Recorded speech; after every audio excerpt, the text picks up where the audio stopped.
9वी comment आहे, मी फक्त घरासाठी आणि मुलांसाठी जगले, नोकरी आणि घर दोन्ही सांभाळते, तरी सुद्धा जरा काही कमी पडलं तर ओरडा पडतो.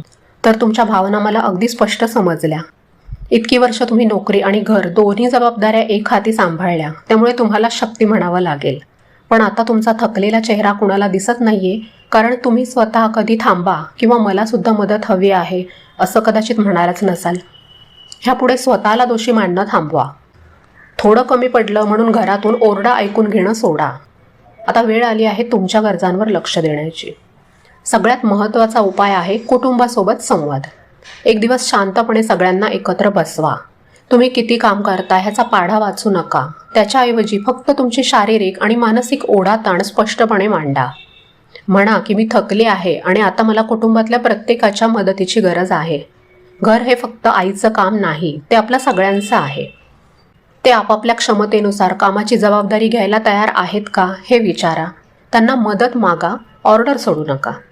आणि नसेलच कुणाला वेळ किंवा इच्छा तर त्यांनी मदत करावी म्हणून स्वतःला अजून त्रास करून घेण्यापेक्षा सरळ घरकामाला पैसे देऊन मदत घ्या. इतरही शक्य तेवढी कामं म्हणजे इस्त्री करण्यासारखी कामं बाहेरून करून घ्या. आजकाल प्रत्येक वस्तू ऑनलाईन घरपोच मागवता येते. तिथे तुमचा वेळ आणि कष्ट वाचेल.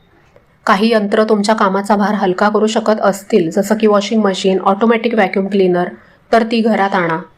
आणि सगळ्यात महत्त्वाचं, तुमचा थकवा, तुमचं दुखणं कुणाला दिसेल, ते तुमची काळजी घेतील ही अपेक्षा सोडा. स्वतःकडे लक्ष द्या. या वयात तुम्हाला शक्य होईल तितकंच काम करा. काही कमी पडल्यावर ओरडतात म्हणता, तर ते ओरडणं मनावर घेऊ नका.